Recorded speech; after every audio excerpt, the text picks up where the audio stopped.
할렐루야. 사랑하는 반석의 찐 중등부 친구들 반갑습니다. 5월 마지막 주 설교 리뷰입니다. 자, 지난 시간에 우리가 어떤 내용 안녕. 초등부 이영미 목사님이었습니다. 자, 지난 시간에 우리가 제자의 배신으로 본 예수님의 말씀이라는 제목으로 요한복음 13장 31절에서 35절까지 짧은 이 말씀이지만 우리가 깊게 살펴보았어요. 자, 이 시기가 이때 언제였느냐? 예수님께서 마지막 저녁 식사를 제자들과 하시던 때였죠. 그에 앞서서 예수님이 자기 제자들을 끝까지 사랑하셔서 발을 씻기시는 장면이 나옵니다.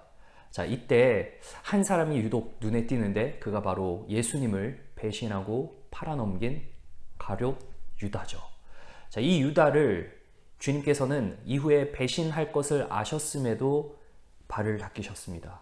그리고 마지막 저녁 식사할 때 떡 조각을 이 포도주에 적셔서 받은 그 사람이 나를 팔 것이다 라고 예수님이 말씀하셨는데 제자들이 다 그걸 듣고 의아해하죠. 무슨 말씀인가? 자, 그걸 받아든 가룟 유다는 그가 어떤 일을 할 것인지 알기 때문에 그것을 먹고 나갔습니다. 예수님께서는 기분이 매우 상하셨으리라 봐요. 그리고 분노하셨을 겁니다. 그럼에도 불구하고 침착함을 유지하시고 예수님께서는 말을 이어나가시는데 제자들에게 첫 번째로 했던 말이 참 희한해요. 인자가 영광을 받았다라고 이야기를 하시죠. 자, 이게 무슨 말일까? 우리가 지난 시간에 무엇이라고 살펴보았죠? 바로 예수님께서 앞으로 당하실 십자가 죽음과 부활의 영광이라는 것이죠. 여러분, 여러분에게는 영광이 뭐죠? 여러분에게 칭찬받을 만한, 여러분의 이름을 치켜 세워줄 만한 그것이 무엇입니까?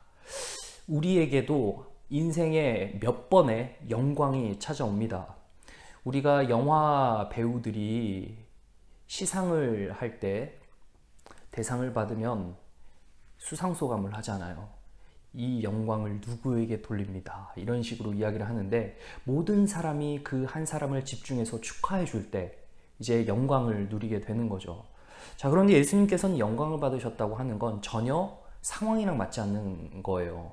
예수님이 십자가에서 달려 죽으실 것을 이제 제자들이 앞으로 보게 될 텐데 그 죽음은 누가 봐도 실패하는, 그리고 그 3년 동안 열심히 사역하셨던 그 사역이 마치 물거품처럼 돼버리는 그런 상황으로 보이는 것이죠. 그런데 그걸 두고 영광이라 하십니다. 더군다나 지금 제자 한 명이 떠난 상황. 그러면 제자 훈련을 실패하신 거나 다름이 없는데 이것을 어떻게 영광이라고 할 수 있을까요? 이후에 예수님께서는 이걸 통해서 우리 모든 죄인의 죄를 속량하시고 그리고 대신 그 죄의 짐을 짊어지셨다는 것이죠. 그리고 우리로 하여금 영원히 살도록 부활하신 그 영광을 포함하고 있는 거예요. 예수님께서는 이 가룟 유다의 배신에도 불구하고 분노하지 않으시고 그렇다고 비참한 비통에 빠지지도 않으시고 인자가 영광을 받았다라고 말씀하십니다. 이러한 말씀을 하실 수 있는 이유는 그분께서는 이 땅에서 하나님의 아들로 태어나셨기 때문이죠. 물론 이 땅에서 마리아의 몸을 통해서 나시긴 했지만 하늘에서 내려오신, 즉 성령의 잉태로 이 땅에 나신 분이기 때문에 이 세상에 속한 분이 아니잖아요. 그렇기 때문에 이런 말씀을 능히 하실 수 있었던 것이죠.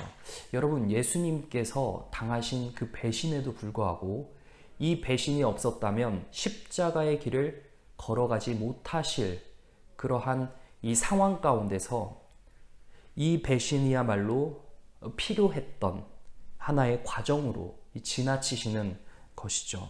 우리에게도 오는 그 배신과 같은 힘든 상황이 분명히 존재합니다. 그런데 그걸 통해서 우리에게 앞으로의 영광을 드러내 보여주시기 위해 어려움도 주시기도 하고 때로는 힘든 일도 우리에게 허락하실 때가 분명히 있습니다. 그걸 통해 우리가 한 단계 더 성숙해지고 발전하게 되는 것이죠. 바라기는 우리 중등부 친구들이 예수님을 바라보며 예수님을 따라가는 그러한 삶을 사실 때 힘든 일 찾아올 때 불평하지 마시고 분노하지 마시고 예수님 깊이 묵상하고 기도하는 마음으로 친구를 위해 도리어 기도해주고 또 참으시고 그 과정을 인내하셔서 앞으로 하나님이 여러분에게 베풀어 주실 인생의 영광들을 맛보시길 바래요. 자, 예수님께서는 이렇게 말씀하시고 이어서 내가 가는 곳에 너희는 올 수 없다라고 이야기를 하세요. 자, 이 말은 당장 예수님이 십자가로 가시는 그 길을 너희가 동참하고 바로 따르지는 못할 것이다. 그리고 내가 부활하여서 너희가 40일 동안 있다가 승천할 때 너희는 내가 지금 가는 그 천국, 하나님의 나라, 나의 아버지 집에 올 수 없다라는 뜻이거든요. 자, 이 말씀은 예수님께서 천국을 준비하러 가신다라는 말씀이죠.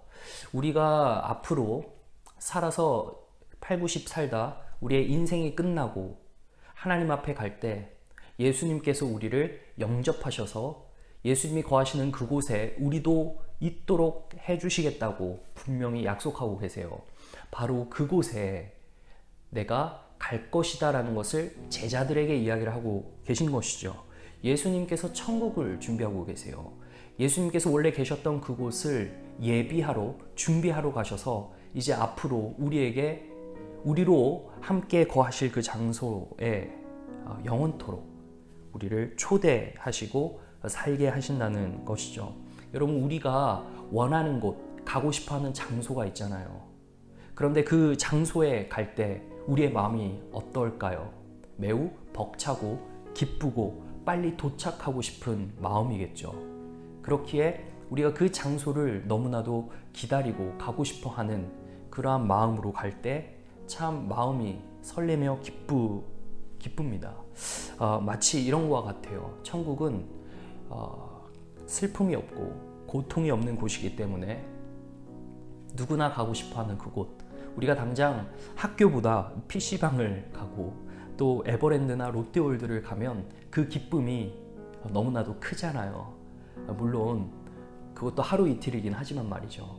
마치 이런 것과 같다는 거예요. 우리가 이 롯데월드, 에버랜드, PC방을 가고 싶어하고 설레이는 이유는 모든 공부의 억압과 스트레스로부터 자유하기 때문이에요.